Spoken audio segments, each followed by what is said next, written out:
আসসালামু আলাইকুম, this is Mehedi. Welcome to my another blog. আশা করি সবাই ভালো আছেন আর সকলের ভালো থাকাটাই আমার কাম্য। আর সকাল সকাল ঘর থেকে বের হয়ে চলে গেলাম আজকের যাত্রায়। আমার প্রথম যাত্রা ছিল শিবপুর গ্রামে, কিন্তু শিবপুর বাজারে গিয়ে আমি হতাশ হয়েছি, কারণ ওইখানে যার উদ্দেশ্যে গিয়েছিলাম তিনি নাই। এরপরে ভাবলাম যে বাসে করে ব্রাহ্মণবাড়ি চলে যাই। সারপাড় গেলাম, ওইখান থেকে বাসে করে ব্রাহ্মণবাড়ির উদ্দেশ্যে রওনা দিলাম। তো যেতে যেতে ব্রাহ্মণবাড়ি শহরে গিয়ে পৌঁছালাম। আসলে ইতিহাস এবং ঐতিহ্যের জেলা ব্রাহ্মণবাড়িয়া জেলা, আপনারা সকলেই জানেন। এই জেলা শিক্ষা সংস্কৃতিতে দেশের অন্যতম অবস্থানে রয়েছে। সঙ্গীতে সবাই চিনে ব্রাহ্মণবাড়ি জেলাকে। এই জেলার জন্ম অনেক গুণী মানুষদের। তিতাস নদীর সৌন্দর্য আর মানুষের আন্তরিকতা এই শহরকে করেছে আরও বিশেষ। তাই এই শহরে আসলেই মনে হয় নিজের আপন জায়গায় ফিরে এসেছি। তো দেখতে পাচ্ছেন ব্রাহ্মণবাড়িয়া জেলা স্টেডিয়াম। ব্রাহ্মণবাড়িয়া শহরের মধ্যে অনেক সুন্দর সুন্দর জায়গা আছে, যেমন আছে ফারুকি পার্ক, এখন যেটা দেখছেন, যেটা আমরা অবকাশ বলে চিনি অনেকেই। তো ফারুকি পার্কে বিশেষ করে বিকেলবেলা বা সন্ধ্যার দিকে মানুষ একটু রিল্যাক্স করতে যায় পরিবার নিয়ে। আপনারা দেখতে পাচ্ছেন ব্রাহ্মণবাড়িয়া ইসলামিক সেন্টার, ওইখানে রয়েছে একটা পাঠাগার। দেখতে পাচ্ছেন খ্রিস্টান মিশন হাসপাতাল। তো আমাদের পথ চলা আজকে রিক্সায় করে। তো দেখতে দেখতে আমরা ব্রাহ্মণবাড়িয়া ফ্লাইওভারের উপরে চলে আসলাম। তো ব্রাহ্মণবাড়িয়া ফ্লাইওভার আমরা অতিক্রম করছি। তো দেখতে থাকুন আজকের ব্লগে আমরা সারাদিন কী করলাম। আমাদের আজকে সারাদিনের যাত্রায় অবশ্যই আপনারা সাথে থাকবেন, আমরা আশাবাদী। তো ব্রাহ্মণবাড়িয়া ফ্লাইওভার ব্রিজ অতিক্রম করতে করতে আমরা চলে এলাম ব্রাহ্মণবাড়িয়া সরকারি কলেজের ঠিক বরাবর। ব্রাহ্মণবাড়িয়া সরকারি কলেজ খানিকটা দেখা যাচ্ছে। এর পাশে রয়েছে নিয়াজ মোহাম্মদ স্কুল। এর অপোজিটেই রয়েছে আমাদের যে ব্রাহ্মণবাড়িয়া রেলওয়ে স্টেশন দেখা যাচ্ছে। ব্রাহ্মণবাড়িয়া রেলওয়ে স্টেশন, আর ব্রাহ্মণবাড়িয়া রেল স্টেশনের একটা বিশেষত্ব হচ্ছে বাংলাদেশের যে কোনো প্রান্তে যেতে হলে আমাদের ব্রাহ্মণবাড়িয়া রেলওয়ে স্টেশনের উপর দিয়ে যেতে হবে। তো এনিওয়ে আমরা আমাদের যাত্রায় এখন দেখতে পাচ্ছি আশিক প্লাজা ঐতিহ্যবাহী একটা মার্কেট। যখন আগে স্টুডেন্ট ছিলাম তখন আশিক প্লাজা থেকে যত রকমের ড্রেস আপ কিনতাম, এক্সপোর্ট কোয়ালিটি, কারণ তখন খুব বেশি এক্সপেন্সিভ ছিলাম না, কম দামে কাপড় চোপড়ই পরা হতো বেশি। এখন যে ব্রিজটা অতিক্রম করছি সেটাকে বলে ফকিরা পুল। আমি জানি না এই ফকিরা পুলের নামকরণ কীভাবে করেছে, বাট ফকিরা পুলটা বেশ অদ্ভুত, কারণ এখানে যাওয়ার পরে ম্যাক্সিমাম টাইমই দেখা যায় হতদরিদ্র মানুষটা বসে থাকে। আমরা এখন আছি জগৎবাজারে বিসমিল্লা বীজ ভান্ডারে চলে আসছি মামার কাছে। তো মামার কাছে আসার আসল উদ্দেশ্য হচ্ছে আমাদের দুবাই গার্ডেনের জন্য আমরা কিছু বীজ কিনবো।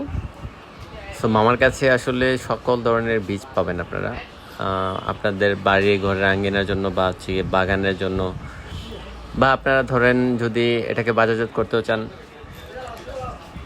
যে কোনো রকমের সবজি, সেক্ষেত্রে আপনারা বীজ সংগ্রহ করতে পারেন এখান থেকে। যে কোনো রকমের বীজ পাইকারি মূল্যে পেয়ে যাবেন এখানে। আমার মনে হয় যে ব্রাহ্মণবাড়িয়ার মধ্যে সর্বোচ্চ যদি বীজ কেউ সেল করে থাকে তাহলে বিসমিল্লা বীজ ভান্ডার। আর ওদের বীজের গুণগত মান অনেক ভালো, কারণ দুবাই আমরা যখন গার্ডেনে বীজ পাঠাই তখন এখান থেকে পাঠাই। আপনারা হয়তো বা কেউ জানেন না, কারণ আমাদের তো দুবাই বীজ পাঠাইতে হয়, ওখানে আমাদের গার্ডেন আছে। তো আমি হচ্ছে গিয়ে দেখতেছিলাম আপনাদেরকে দেখানোর উদ্দেশ্যে যে আসলে কি আছে কালেকশন ওদের কাছে। ওদের নিজস্ব ব্র্যান্ডের অনেকগুলো বীজ আছে। তো সবগুলা বীজই খুবই বিশ্বস্ত, মানে আমি নিজেও জানি ওদের বীজের ব্যাপারে, কারণ যতবারই বীজ পাঠিয়েছি দুবাই ততবারই বীজ খুব ইজিলি রোপণ করতে সক্ষম হয়েছে, প্লাস খুব ভালো ফলন হয়েছে ওদের বীজে। তাই আমি সবসময় বিসমিল্লা বীজ ভান্ডারের উপরে ভরসা করি। তো আজকে আমি আসলে তেমন বেশি কিছুর জন্য যাইনি, আমি যেটাকে আপনারা লুবিয়া সিম বলেন, ওই লুবিয়া সিমের বীজের জন্য গিয়েছিলাম। তো ওইখানে আমি লুবিয়া বীজ প্রায় 1.5 কেজির মতো সংগ্রহ করতে সক্ষম হই ওইখান থেকে। ওদের হচ্ছে গিয়ে 100 গ্রাম করে হচ্ছে কি কৌটা থাকে লুবিয়া বীজে, তো এর মধ্যে হচ্ছে গিয়ে 15টা কৌটা 1.5 কেজি হয়। তো 15 কৌটা লুবিয়া বীজ সংগ্রহ করার পর হ্যাঁ দেখতে পাচ্ছেন এখন এই লুবিয়া বীজ এটাই আমি সংগ্রহ করেছি ওদের কাছ থেকে। এটা গুণগত মান খুবই ভালো। 15 পিসে হচ্ছে 1.5 কেজি। হ্যাঁ ঠিক আছে, 15 পিসে 1.5 কেজি। আপনারা যে কোনো রকমের বীজ সংগ্রহ করতে হলে অবশ্যই বিসমিল্লাহ বীজ ভান্ডারে ভিজিট করুন। এনিওয়ে আমার বীজ কেনা সম্পন্ন হয়েছে। তো বীজ কেনার পর আমি চলে গেলাম জার্সির দোকানে। তো জার্সির দোকানে গিয়ে আমি এখান থেকে জার্সি সংগ্রহ করব। আর জার্সি সংগ্রহ করার আসল উদ্দেশ্য হচ্ছে আমাদের বিকেলবেলা একটা ফ্রেন্ডলি ম্যাচ আছে আর্জেন্টিনা বনাম ব্রাজিলের মধ্যকার। সেই ফ্রেন্ডলি ম্যাচের জন্য জার্সি কিনতে গেলাম। এনিওয়ে জার্সি কেনা শেষ। এখন আমরা চলে আসলাম আশিক প্লাজায় মুস্তাফিজ ভাইয়ের দোকানে। সেই চিরচেনা খেলাঘর ব্রাউনবাড়িয়ার সত্ত্বাধিকারী মুস্তাফিজ ভাই খুবই ভদ্র এবং জেন্টেলম্যান। কারণ আমরা যখনই কোনো রকমের স্পোর্টস সরঞ্জামের প্রয়োজন হয় তখন মুস্তাফিজ ভাইয়ের শরণাপন্ন হই। যে কোনো সময় ভাই খুব সহজেই স্পন্সর করে ফেলে আমাদেরকে, কোনো রকমের সংকোচ ছাড়া। আর আপনারা খেলাধুলা যে কোনো সামগ্রী পেয়ে যাবেন এখানে। অবশ্যই আজ ভিজিট করুন খেলাঘর ব্রাউনবাড়িতে।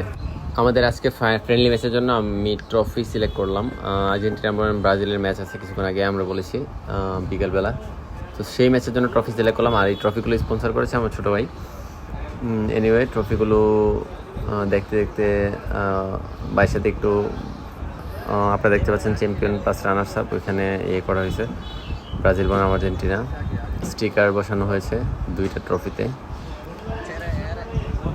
আপনারা যে কোনো কাস্টমাইজ ট্রফি পেতে হলে এখানে ভিজিট করতে হবে মুস্তাফিজ ভাইয়ের খেলাঘর ব্রাহ্মণবাড়িয়ায়। আর 5 টাকা দেবো ভাই। আজকে ম্যাচের করেন, প্রেডিকশন কি হতে পারে বলেন তো? 4টা গো আমিনুল ব্রাজিল গোলে থাকে।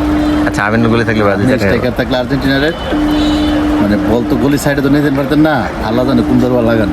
আমার সাথে কি আপনার শত্রুতা আছে? আপনার সাথে শত্রুতা নাই। তাইলে ব্রাজিলের আমিনুল ভাই ওনার সাথে কোনো শত্রুতা? আমিনুলের ব্যাপারটা মানলাম, আমি 4টা খাবো, মানে সে গলি থাকলে 4টা খাবো, কিন্তু আমি স্ট্রাইকার থাকলে তো আরো চাইবো 2টা দেওয়ার জন্য বেশি। বলে দিতে পারতেন না? আমি তো 2টা ধরে রাখছি মিনিমাম গোল। ওইদিকে আপনার ইন্ডিয়া, এদিকে আর্জেন্টিনা, আপনার ইন্ডিয়া সন্ধে, আর এদিকে আমিনুল ভাই ইন্ডিয়া। আমি তো গোল মিনিমাম 2টা ধরে রাখছি। এখন ভাই তো আমারে ইনসাল্ট করার পরে বলবো বাকিটা কি অবস্থা। আপনি ইনসাল্ট করলেন ব্রাউনবাড়িয়া আমারে? না ভাই, ইনসাল্ট করছি না, খেলার পরে দেওয়া যাবে। আমি চাই যে সেট করার জন্য। যাই হোক, ট্রফি নেওয়া সম্পন্ন হয়েছে। এখন আমি আছি রিক্সাতে চড়ে আমি যাচ্ছি কাউতলি থেকে আমাদের বিটঘরের সিএনজি পাওয়া যায়। কাউতলি যেতে যেতে আপনারা কাউতলির সৌন্দর্য দেখতে থাকুন। যদি ঈদের সিজন ছিল, খুব বেশি গাড়ির প্লাস গিয়ে মানুষের সমাগম ছিল। কাউতলি খুবই ভিড় ছিল। সিএনজিতে উঠে ওয়েট করতেছিলাম, কারণ 5 জন লোক না হলে সিএনজি ছাড়ে না। বাস দিয়ে আসার পসিবল না, হাতে অনেক বেশি মালামাল। অপেক্ষা করতে কোনোভাবেই সময় কাটতেছিল না, লুক হচ্ছিল না, মানে কোনোভাবেই লুক হচ্ছিল না। মানে অপেক্ষা করতে এক পর্যায়ে বিরক্ত হয়ে গেছে, কারণ ওই দিন তীব্র গরম ছিল। গরমের তীব্রতা এতই বেশি ছিল, মানে খুব বাজে অবস্থা হয়ে গেছিলো। আমি জানি না বিকালবেলা ম্যাচের কী অবস্থা হবে আমার। আজকের গরমে একদম আমি শেষ, যেখানে আবার প্যাসেঞ্জার জন্য ওয়েট করতে শেষ। ইতিমধ্যে প্যাসেঞ্জার হয়ে গেছিলো, আমাদের সিএনজি ছেড়ে দিছে। আর সিএনজিতে যেতে যেতে আমি একটা জিনিস খুব ভালো করে উপলব্ধি করলাম, যে সময় আমাদেরকে অনেক কিছু শেখায়। আমি যেখানে ধৈর্য মানে একদম যেখানে ধৈর্যশূন্য একজন লোক, সেখানে আমি খুব ধৈর্য সহকারে বসেছিলাম, যাত্রী ছিল না। তারপর বিভিন্ন কাজে যখন যাই তখন আসলেই উপলব্ধি করতে পারি যে আসলে আমার ধৈর্য একদমই নেই। তো যাই হোক, আপনারা ব্রাহ্মণবাড়িয়ার যে রাস্তা, সেই রাস্তার সৌন্দর্য উপভোগ করতে থাকুন। আমাদের কিন্তু হাইওয়ে রাস্তার কাজ প্রায়ই এগিয়ে যাচ্ছে। আশা করি যে অল্প দিনের মধ্যে আমাদের কাজ প্রায় সম্পূর্ণ হয়ে যাবে। আর একটা জিনিস খুব ভালোভাবে উপলব্ধি করলাম যে এই বছর চামড়ার ভ্যালু একদম নাই। আর ভ্যালু না থাকার ফলে বিভিন্ন ব্যবসায়ীরা চামড়া সংগ্রহ করে আপনার বিক্রি না করতে পেরে রাস্তার পাশে ফেলে দিয়ে গেছে। আর এইগুলা পরিবেশ এত খারাপভাবে দূষিত করেছে, কোনোভাবেই একদম রাস্তা দিয়ে যাওয়া ছিল না। রাস্তার পাশ দিয়ে মানে খুব বাজে একটা পরিবেশ। মানে আমি বুঝি না, মানুষ মানে নিজের বাড়ি ঘর এত পরিষ্কার পরিচ্ছন্ন রাখে অথবা পরিবেশ এত দূষিত করে রাখে। আর পরিবেশ দূষিত করলে যে নিজেদের উপরে প্রভাব পড়ে, এফেক্ট করে, এটা তো আসলে পাবলিক বুঝে না। এই জিনিসটা আসলে বুঝাইতে ব্যর্থ আমরা। তো যাই হোক, দেখতে দেখতে আমাদের শিবপুর রাস্তায় চলে আসছে। আর শিবপুর রাস্তার অবস্থা খুবই নাজেহাল। খুব বেশি দিন হয়নি এই রাস্তার কাজ হয়েছে, 2 বছরও হবে না, কিন্তু এই রাস্তা অলরেডি ভেঙে গেছে। এই যে ব্রাজিলের পাগল, দল কেমন এবার? প্রস্তুতি কেমন? বিশ্বকাপ প্রস্তুতি কেমন তোমরা দলের? ভালো। দ্বিতীয় রাউন্ড থেকে বাদ দিতে পারে নাকি সম্ভাবনা আছে এরকম? তোমরা কি মানসিকভাবে প্রস্তুত? দ্বিতীয় রাউন্ডে বাদ হয়ে গেলে মানসিকভাবে প্রস্তুত? মেনে নিতে পারবা? পারবো না? মেনে নিতে হবে, কিছু করার নাই, এটাই কঠিন সত্য। ওই যে দেখো তোমাদের দলের পতাকা উঠতেছে। আমরা তো আগে নাচানাচি করতেছি না, কারণ আমরা মাঠটার মধ্যে ফাইনাল পর্যন্ত থাকবো। আমরা মাঠটার মধ্যে ফাইনাল পর্যন্ত থাকবো, আর তোমরা মনে করো দ্বিতীয় রাউন্ডে বাজে যাবে, সেজন্য আগে লাভাইতেছো। এনিওয়ে দেখতে দেখতে বাসায় চলে আসলাম। বাসায় এসে গোসল করে চলে যাচ্ছি এক দাওয়াতে, কারণ পাশের বাসায় একটা বিয়ের দাওয়াত আছে। বিয়ের দাওয়াত রক্ষা করা খুবই জরুরি। সো গরমের কারণে টি শার্ট পরে রওনা দিলাম বিয়ে বাড়ির উদ্দেশ্যে। এখন যেই পথ দিয়ে যাচ্ছিলাম, আসলে এই রাস্তাটা দিয়ে এক সময় যাওয়া যেত না ভয়ে, কারণ এই আশেপাশে খুব বেশি জঙ্গল ছিল, খুব কম সংখ্যক মানুষই ছিল যে এই রাস্তায় কারো মানে সাহায্য ছাড়া যেতে পারতো। এনিওয়ে বসে ওয়েট করতেছিলাম যে আসলে আমার কখন সিরিয়াল হবে। খিদে একদম পেট হাঁসফাঁস করতেছিল, কারণ সারাদিন অনেক বেশি টায়ার্ড। অপেক্ষা করতেছিলাম কি হয়, কখন ডাক দিবে, কখন বসবো। সো অপেক্ষার প্রহর শেষ, এক পর্যায়ে আমাকে ডেকে নিল। এক পর্যায়ে গিয়ে বসলাম, খেতে বসলাম। খাচ্ছি। আরে ভাই, এই গরমের মধ্যে কেমনে খাই? এত গরম অবস্থা খুব খারাপ। এর মধ্যে যে আমার ভাই রাব্বি একদম খেতে সব শেষ করে ফেলতেছে। এই যে আমার চাচারা খাচ্ছে, হামজা কাকা, গ্যাস কাকা। আর রাব্বির মুখে একদম রুচি নাই, ইদানিং মুখের রুচি একদম নষ্ট হয়ে গেছে। তো এনিওয়ে দেখতে দেখতে বাসায় চলে আসলাম। বাসায় এসে একটু রেস্ট নিয়ে বিকেলবেলা বের হয়ে পড়লাম খেলার উদ্দেশ্যে। এখানে সবাই প্রস্তুত মোটামুটিভাবে। অল্প কিছুক্ষণ মধ্যে আমাদের ম্যাচ অনুষ্ঠিত হবে, ব্রাজিল বনাম আর্জেন্টিনা, সেই কাঙ্ক্ষিত ফ্রেন্ডলি ম্যাচ। আর আপনারা জানেন আর্জেন্টিনার চিরপ্রতিদ্বন্দ্বী টিম হচ্ছে ব্রাজিল। আর খেলার আগ মুহূর্তে কিন্তু আমিনুল খেলার জন্য কোনোভাবেই রাজি হচ্ছিল না, কারণ সে জানে সে খেললে আজকে 4-5টা গোল খাবে নিঃসন্দেহে। সো ওরে কোনোভাবেই রাজি করাইতে পারতেছিলাম না। তো যাই হোক, অনেক কষ্ট করে রাজি করানোর পর ওরা খেলতে রাজি হয়। সবাই ড্রেস জার্সি সাপোর্ট করি, তবে ওই যেই টিম ভালো খেলে ওই দিন ওই টিমের আমি সাপোর্ট করি। কারণ আমি আর্জেন্টিনা নিয়ে আমি খেলাকে পছন্দ করি। আমরা চাই ব্রাজিল আর্জেন্টিনা যে এরকম নাম দিছ সেই ধরনের একটু অনুসরণ করে খেলাটা ওই ধরনের দেখাইতে চেষ্টা করবো। জয় পরাজয় আছে, আর এই 3-4 দিন ধরে খেলা হইতেছে মোটামুটি বিটগড় জয় পরাজয় খেলা একটু ভালো হইতেছে, খেলার মানটা একটু ভালো। এই যে আমরা বসে আর্জেন্টিনা জিতবি বা ব্রাজিল খেলা একটু ভালো, খেলা উপহার দিবা, যাতে আর্জেন্টিনার নামটা আর্জেন্টিনার মতন খেলবা, ম্যারাডোনার মতো। ঠিক আছে।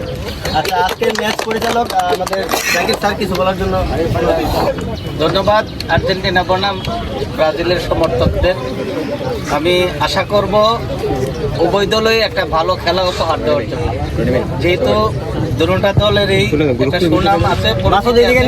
তবে আমি একটা কথাই বলতে চাই, আজকে একবারে হার্ড বাঁশি বাজাবো, মানে কেউরে ছাড় দেব না, আইনের গতিতে চলবে।